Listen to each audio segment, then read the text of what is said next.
చంద్రబాబు నాయుడు గురించి ఒక మాట చెప్పేవాడు. చంద్రబాబు నాయుడికి ఒక ముని శాపం ఉంది. చంద్రబాబు నిజాలు చెబితే తల 1000 ఒక్కలవుతుంది. అందుకే చంద్రబాబు నాయుడు ఎప్పుడు కూడా నిజాలు చెప్పడు అని చెప్పేసి.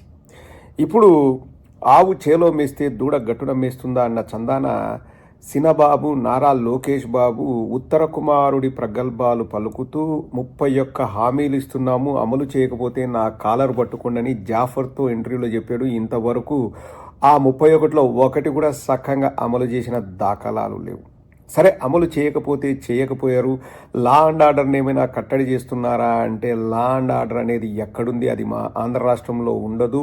అసలు మా డిక్షనరీలో లా అండ్ ఆర్డర్ అనే పదానికి చోటే లేదు అన్న చందంగా బిహేవ్ చేస్తూ ఆయన మాట్లాడిన మాటలే ఒకసారి చూడండి. అధికారంలోకి వచ్చిన వెంటనే ఆయన ఏం మాట్లాడాడు, ఇప్పుడు ఏం జరుగుతుంది, వాళ్ళు ఎలా ఎగతాళి చేస్తున్నారు, దానికి మనం ఎలా కౌంటర్ ఇచ్చామన్నది కూడా మనం మాట్లాడుకుందాం. ముందు నారా లోకేష్ ఎలక్షన్స్లో గెలిచిన వెంటనే ఏమన్నాడు? నారా లోకేష్, ఫుల్ స్టాప్కి నీకు అర్థం తెలుసా? నువ్వే క్లియర్గా ఎలక్షన్స్ అయిపోయిన తర్వాత మీరు అధికారంలోకి వచ్చిన వెంటనే 100 రోజుల్లో మేము గంజాయిని అరికడతాము, గంజాయి లేకుండా చేస్తాము, ఫుల్ స్టాప్ పెడతాము అన్నాం. నిన్నటికి నిన్న ప్రెస్ మీట్ పెట్టి మనుషులకు పేర్లు ఉంటాయి, కానీ ఒక హోంమంత్రి స్థాయిలో ఉన్న వ్యక్తి గంజాయి బ్యాచ్ అని లేని కేసులను కూడా వాళ్ళపైన రుద్ది వాళ్ళను విలన్లను చేయాలని చూసింది. ఎందుకంటే మీకు మైలేజ్ తెచ్చుకోవాలనే ఏకైక యావతో మీరు అట్లా చేశారు. కానీ జగన్మోహన్ రెడ్డి గారు ఈరోజు వచ్చి ఒక ప్రశ్న అడిగారు. మీరు గంజాయిని లేకోకుండా చేశారా? చెయ్యలేదు. గంజాయి అన్నది ఎప్పటి నుంచి ఉంది? దాన్ని అరికట్టడానికి మీరు ఏం చేస్తున్నారు? ఏమీ చెయ్యకపోగా తప్పుడు కేసులు పెడుతూ ఏదో జరిగితే వాళ్ళను వ్యక్తిగత కక్షతోనో దేంతోనో కొట్టి 24వ తేదీ వాళ్ళని తీసుకొచ్చి 25వ తేదీ కేసులు పెడితే అందులో అర్థం ఉంటుందా నారా లోకేష్? ఇప్పుడు అలా అయితే ప్రతి ఒక్కరిని రోడ్డుపైకి తీసుకొచ్చి కొట్టాలి. మీ నాన్న పైన 24 కేసులు ఉన్నాయి, మీ నాన్నను రోడ్డుపైకి తీసుకొచ్చి కొట్టారా అని జగన్మోహన్ రెడ్డి గారు అడిగారు.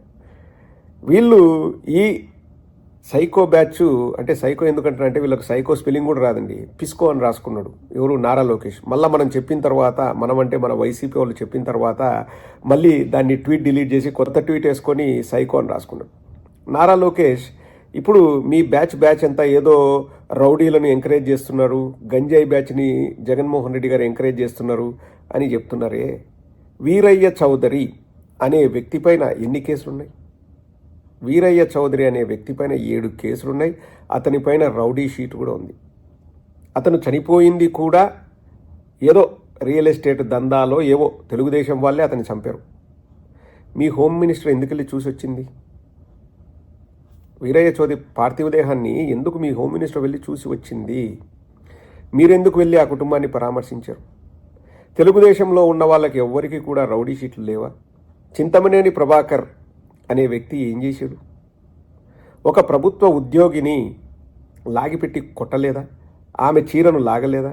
దానిపైన కేసులు నమోదు కాలేదా? ఎట్లా అతనికి మళ్ళీ మీరు ఎమ్మెల్యే టికెట్ ఇచ్చినారు? జగన్మోహన్ రెడ్డి గారు వెళ్ళింది ఇక్కడ చట్టాలు అపహాస్యమవుతున్నాయి, ఎర్రబుక్కు రాజ్యాంగం అమలవుతుంది అని చెప్పడానికి వెళితే వీళ్ళు దానికి వక్రభాషను తీసుకొచ్చి గంజాయి బ్యాచ్కు సపోర్ట్ చేస్తున్నాడు. గంజాయి ఎవరు అలౌ చేస్తున్నారు? దానికి ఫస్ట్ సమాధానం చెప్పు. 100 రోజుల లోపల గంజాయి అరికడతా అని చెప్పేసి ఇప్పుడు రాష్ట్రంలో గంజాయి ఇంకా ఉందంటే ఎవరు బాధ్యులు? ఎవరు బాధ్యత తీసుకోవాలి? దానికి సమాధానం చెప్పుకోకుండా తూసుడే మాటలు మాట్లాడుతున్నాడు సిన్బాబు. మీరు మీ తండ్రి గారు ఆ మంగళవారం మాటలు మాట్లాడడం మానేస్తే సరిపోద్ది. ఒక కానిస్టేబుల్ 2 కోట్ల విలువైన డ్రగ్స్తో పట్టుబడితే దాన్ని కూడా వైఎస్ఆర్ కాంగ్రెస్ పార్టీ ఎంపీ మన తిరుపతి ఎంపీకి ఆపాదించాలని చూస్తున్నారు గురుమూర్తి గారికి. అసలు ఆయన తిరుపతి ఎంపీ గురుమూర్తి గారి బాడీగార్డ్గా ఉండి ఎప్పుడో అతను విధులు నిర్వర్తించి వెళ్ళిపోయి తర్వాత ఇప్పుడు లోకల్గా తిరుపతిలో ఏఆర్ పోలీసుగా ఉన్నాడంట. కానీ ఆయన గురుమూర్తి బాడీగార్డ్. ఏం గురుమూర్తి బాడీగార్డ్ అయితే ఏమి? గురుమూర్తి బాడీగార్డ్ అయితే ఏమండి? గురుమూర్తి ఫోన్ చేసి చెప్తాడా? ప్రభుత్వానికి బాధ్యత లేదా? అసలు గురుమూర్తి గారి బాడీగార్డ్గా ఎప్పుడూ వెళ్ళిపోయాడంట.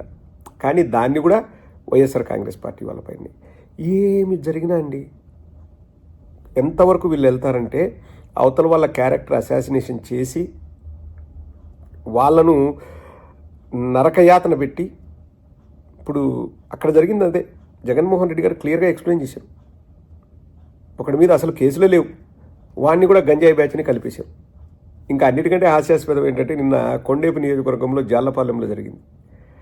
అసలు ఒక ఇంటి పెద్ద మనిషి ఇంట్లో లేనప్పుడు రాకూడదు అన్న కనీస మర్యాద కూడా లేకోకుండా, సర్చ్ వారెంట్ లేకోకుండా లోపలికి వచ్చి వాళ్ళు తొయ్యడమే కాకుండా ఇప్పుడు ఏదో ఆ వీడియోను సోషల్ మీడియాలో పెట్టారంట అని చెప్పేసి ఆ ఇంట్లో వాళ్ళ మీద కేసులు పెట్టినారంట.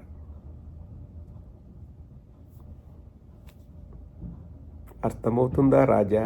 అది 100 రోజుల్లో గంజాయిని నామరూపాలు లేకోకుండా చేస్తా, ఫుల్ స్టాప్ అన్న వ్యక్తి బయటకు వచ్చి ప్రజలకు సమాధానం చెప్పవలసిందిగా మా డిమాండ్. అర్థమవుతుందా రాజా?